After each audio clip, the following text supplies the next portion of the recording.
जलित से तेया रम्य रम्य सिद्धि शिक्षामश्यामि तुभ्यं नमः रविशमा तवे तेजकाय तुभ्यं नमः शशि समुज्ज्वल वैभवाय तुभ्यं नमो दुरितजाल विनाशिनाय तुभ्यं नमो गुरुविराग शिवप्रदाय तुभ्यं नमो गुरुविराग शिवप्रदाय। जय बोलो निरंतर सिद्ध परमेश्वर भगवान की जय। प्रथम टीकाकार ब्रह्मश्री आदिनाथ भगवान की जय।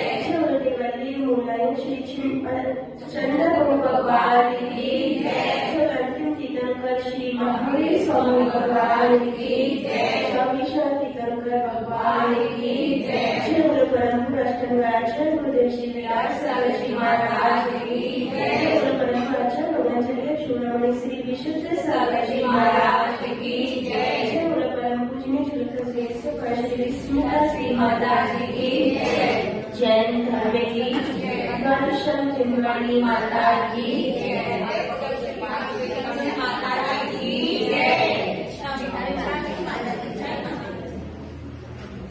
आप सभी से एक बात पूछती हूँ, पूछो।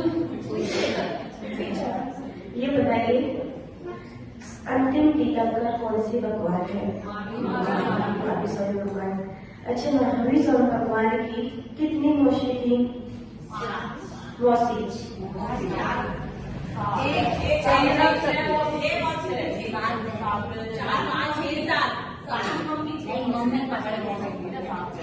कितनी मौसी? 6 मौसियाँ। कितनी मौसी? 6 मौसी की सबसे छोटी मौसी का क्या नाम? चंदनबाला। चंदना कौन सी? चंदनबाला है ना। तो चंदनबाला समूह शहर में कौन थी? उनकी प्रथम चंदनबाला कौन बनी? समूह शहर में मानव सभी की समूह शहर में प्रमुख आधिकार कौन बनी? चंदनबाला। तो कैसे बनी चंदनबाला? आप समझते चंदनबाला के जीवन में क्या हुआ था? जब चंदनबाला थी अपनी सखियों के साथ में कौसंबी नदी में क्या कर रही थी? खेल रही थी, कीड़ा कर रही थी। ऊपर से एक विद्याधर आए। पहले तो विद्याधर विमानों में घूमते थे, उनके पास विद्याधर उनके पास विद्या होती थी, तो विद्या से उनके विमान आकाश में उड़ते थे। तो ये विद्याधर आया और उसने उस चंदनबाला को देख करके उसको उस पर मोहित हो गया। अच्छा लगा तो उसका क्या किया? अपहरण कर लिया और उसको विमान पर बिठा करके क्या कर रही थी? ले जा लिया था। और उधर से उस विद्याधर की दूसरे विमान में उसकी पत्नी आ रही थी। क्या हुआ? विद्याधर की दूसरे विमान में उसकी पत्नी आ रही थी, तो अपनी पत्नी को देख करके घबरा गया, डर गया। अभी देखने के लिए कौन है? तो उसने क्या किया? चंद्रबाला को वहीं छोड़ दिया, नीचे उतरा, चंद्रबाला को वहीं जंगल में छोड़ करके अपने और चला गया। तब चंद्रमाला का क्या होगा? तो चंद्रमाला पूरे जंगल में अकेली बैठी रही। और जंगल में क्या क्या होता है? भीड़ भी होते, राक्षस होते और जानवर होते हैं।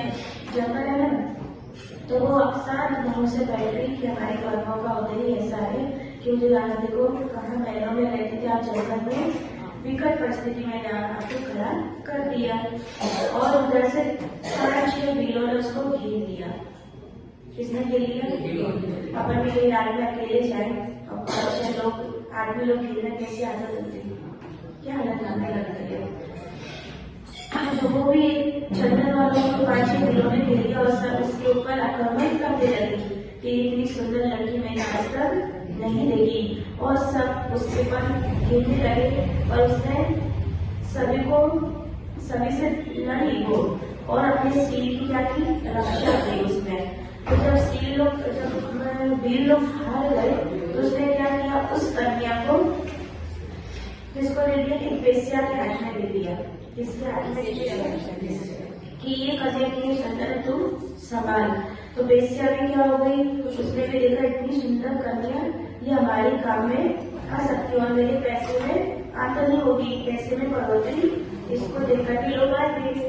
और वो तो सील रती थी और उसने सील के प्रभाव से उस वेश्या को भी हरा दिया। और वेश्या ने क्या सोचा? अब इसको मैं बेच ही देती, कि हमारे काम की नहीं, कम से कम बेच करके जितने पैसे मिलेंगे उतना ले लूंगी। पर वो बेचने के लिए जैसे ही बाजार में गई और बाजार में गई तो वहां पर एक राजा था। राजा की नजर इस कन्या के ऊपर पड़ गई और कन्या देखने में बहुत सुंदर थी, सज्जन थी, अच्छे परिवार की थी, उसका पहनाव जो कपड़े थे वो भी अच्छे थे। तो राजा ने सोचा बेचारी कोई परेशान लड़की है, कोई आपत्ति विपत्ति इस लड़की को ऊपर आई है, अपन इसकी रक्षा करके और इसको उस वेश्या से क्या करते, खरीद लेके अपने घर पर लेकर आ जाता है। घर पर लेके आता फिर रानी को बताता है कि ये किसके लिए आए हैं? परिवार के लिए आए हैं, आहार के लिए आए हैं।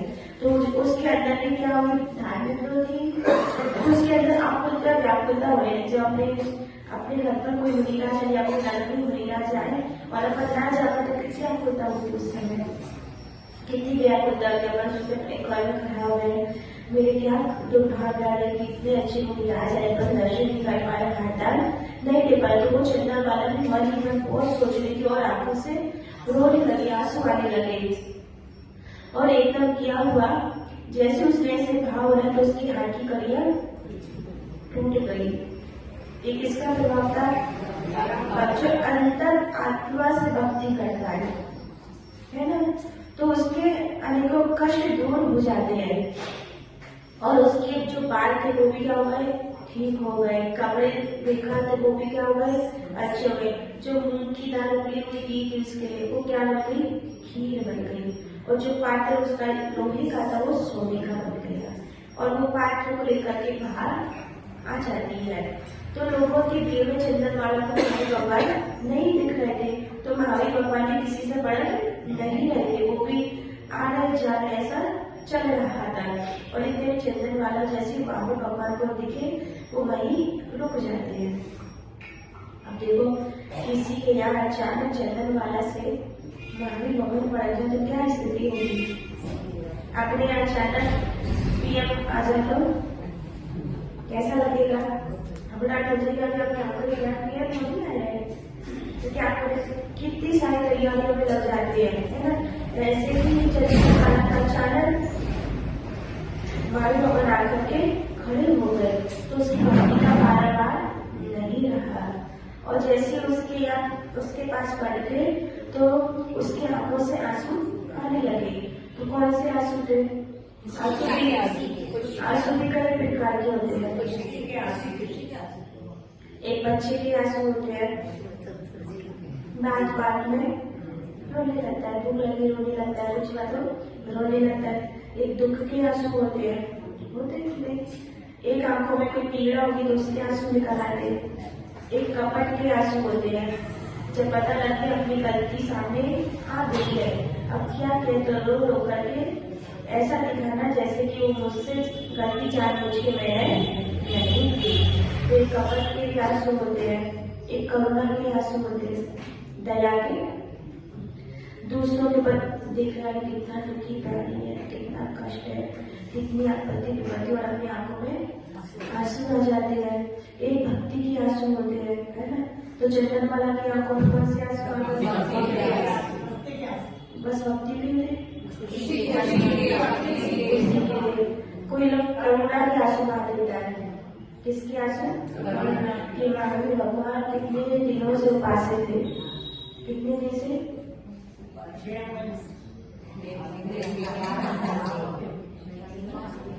कितने दिन से उपास करता था हमारे भगवान का?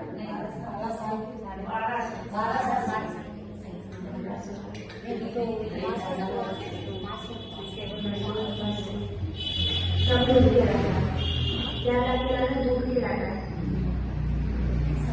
दुख लगे मतलब कल होमवर्क के रूप में दिया बाबा जाने से ना। तो क्या हुआ? हाँ तो लोगों को लगा कि महावीर भगवान इतने महीनों बाद, इतने दिनों के बाद, इतने वर्षों के बाद सब लगा दिया ये आहार के लिए आए हैं तो क्या किया जाए? तो सबने क्या बोला? आहार दान देना चाहिए। देखो कितने उपासी हैं, इतने दिन से भूखे हैं, आज आहार दान देना चाहिए। और आंखें आंसू दिखा है। तो आगे में आया है जो करुणा पूर्वक साधु को हार देता है तो कभी उससे हार मत लेना। क्या बोला? जो करुणा पूर्वक साधु को हार दान देता है तो उससे कभी हार मत लेना। क्यों ऐसा बोला? साधु दया के बाद में थोड़ी साधु महाराज दया के पात्र नहीं है कि तुम हार दोगे तभी उनका सब कुछ चलेगा। तुम उनके पर दया कर देखो, उनके पास देखो, उनकी चौकी नहीं लग रही, हमने चौका लगा दिया, ऐसे दया सिखाती ना। तो बोल दिया साधु महाराज कभी दया के पात्र नहीं है और जो ऐसी भावना से हार देता है उसके हाथ से कभी हार नहीं लेना चाहिए।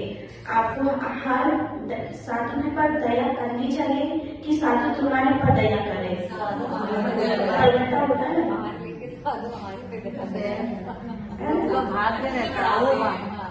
बात किसका होता? तुम्हारे लिए साधु ने हार लेके साधु का भाग्य बढ़ गया कि साधु तुम्हारे डर कर रहा है, तुम्हारा पर अपन तो ऐसी दया दिखाते हैं कि ये करुणा के सागर है। तो ऐसे नहीं, वो करुणा करते हैं, करुणा किसी लेते नहीं है। तो चंदन वाला ने करुणा से हार दान नहीं दिया, भक्ति से हार दान। श्रावक को कैसे हार दान देना चाहिए? भक्ति से ओत-पोत होकर के हार दान की भावना होनी चाहिए। जैसे भक्ति की हार दान में भक्ति की ओत-पोत होती है, इतनी प्रकट भावना होती है, इतनी प्रकट भक्ति होती है, तब जाकर के उसकी तारीफ होती है। कब टूटे? जब ऐसी भक्ति आई है कि कीर्तन का महावीर भगवान का क्या हो रहा है? परिहार हो रहा है और मुझे भी क्या देना है? दान देना है। वो मेरे आंगन पर आए, मेरे द्वारा पढ़ेंगे, मेरे हाथ से फर्क जाए, मेरे द्वारा उनकी विधि मिल जाए, ऐसे भाव होना चाहिए, तब जाकर के उसकी तारीफ होती है। पर अपन क्या करते हैं? कौन करते हैं गुरुओं के ऊपर? आज मैं चौका लगा लिया, आज मैं हार दान दे दिया। तो करुणा पूर्वक नहीं, भक्ति पूर्वक हार दान देना चाहिए। आगे चलते फिर क्या किया उसने? चंदन वाला ने भक्ति से प्रदान दिया, फिर 3 प्रदक्षिणा दी। कितनी प्रदक्षिणा? 3 प्रदक्षिणा दी। पद्म पुराण में आता है। किसमें आता है? वैसे तो कोई उल्लेख नहीं मिला, और पद्म पुराण में उल्लेख आता है कि साधु को नवता भक्ति पूर्वक नवता चालू कर दिया। तो आपने अपने समय दर्शन को खत्म कर दिया, क्योंकि समय दर्शन के कितने अंग होते? 8 अंग होते हैं। समय दर्शन की रक्षा करने के लिए 8 अंग कौन कौन से? शक्ति के पानी, चिकित्सा, अमृतष्टि, प्रभावना, वास्तव। कौन कौन से? पहला ये शरीर, कभी भी शंका नहीं करना चाहिए। शास्त्र गुरु के ऊपर शंका नहीं है, भाई लक्षण है। इससे व्यक्ति बाहर है, ये अंतरंग नहीं है, अंतरंग तो कषाय के ऊपर है। आपकी कषाय कितनी तीव्र चली, कितनी स्लो चली, कितनी बड़ी, उससे आपका समय दर्शन निर्मल हो जाए। पर बाहर से ये तीर है, देश शास्त्र गुरु के प्रति आपके मन में विचार, कैसी श्रद्धा, कैसी आस्था, कैसी भावना, कैसी वचन भी है, बोलते ना, मन से, वचन से, कार्य से, तीनों प्रकार से भक्ति करते हैं। तो ये तो आपके वचन के द्वारा विनय होने की अभिनय हो रही है। तो ये देव शास्त्र गुरु के ऊपर कभी शंका नहीं करनी चाहिए। कांक्षा तो कांक्षा भी नहीं करनी चाहिए कि हमारा ये काम हो जाए तो गुरुदेव अच्छे हैं, और मेरा ये काम नहीं है तो गुरुदेव के पास जाने से कोई लाभ नहीं है। अपने गुरुदेव की भक्ति करते रहो, उनकी भैया बच्ची करते रहो, पर हमारा तो कुछ होता ही नहीं है। तो कांक्षा नहीं। निर्वेद चिकित्सा, गिलानी, उनके शरीर को देख करके गिलानी नहीं करना है ना। एक मुनिराज थे, उल्टी हो गई तो उनकी उल्टी को क्या किया? साफ किया। तो गिलानी का भाव नहीं आना चाहिए, तब तो आपकी भक्ति है ना। रूम में बदबू आ रही है, सब बोला बदबू आ रही, बदबू आ रही, बदबू आ रही। तो ये क्या हुआ, खिलाने की रूम किसका था, माता जी का कि आपका? अपना सोचो, ये रूम माता जी का नहीं, हमारा बदबू आ रही तो क्या करना, कुछ ना कुछ करना, वरना चर्चा नहीं करने का विषय।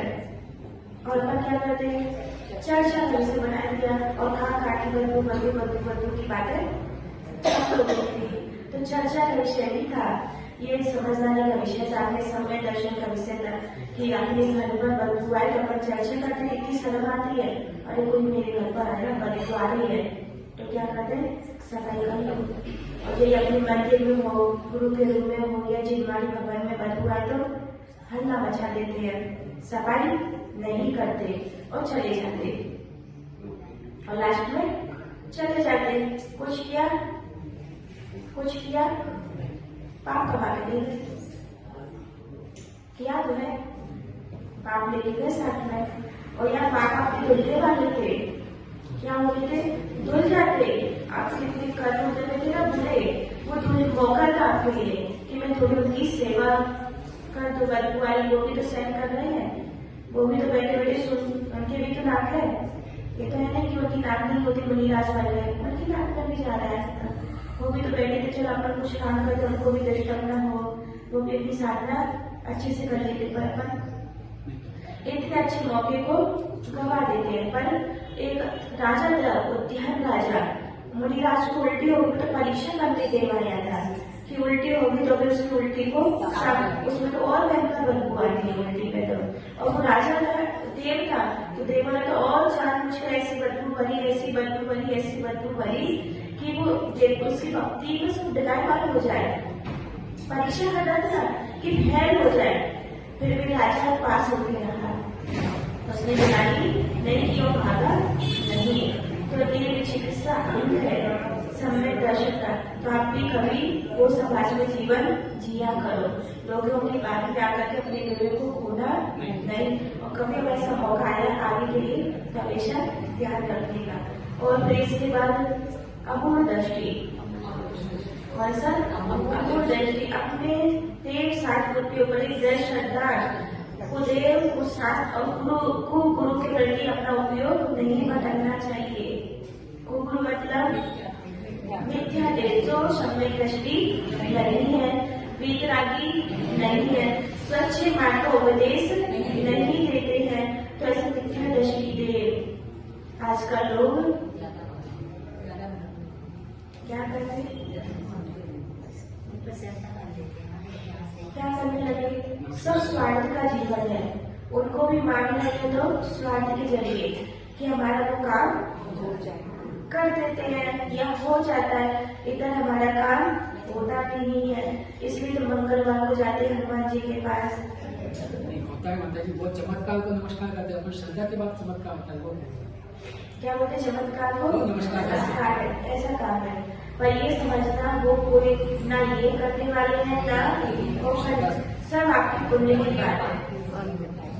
किसकी बात है, पुण्य और पाप की बात है। जब आपका पुण्य का उदय आएगा तभी वो काम होने वाला है, वरना तो वो पाप का बंद ही हो रहा है।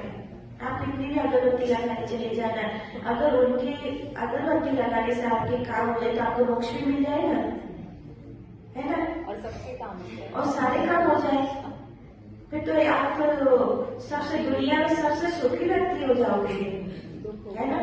दुख एक बार तो नहीं होना चाहिए, पर दुख तो बना रहता है। एक समस्या पूरी नहीं हुई, दूसरी समस्या फिर आ जाती है। जीवन तो ऐसे है, एक समस्या से व्यक्ति सॉल्व नहीं कर पाता, एक समस्या से उसको शांति नहीं मिलती, थोड़ी सी खुशी मिली नहीं, दूसरी आप करके खड़ी हो जाती। समय से कितनी अगरबत्ती लगाते लोग,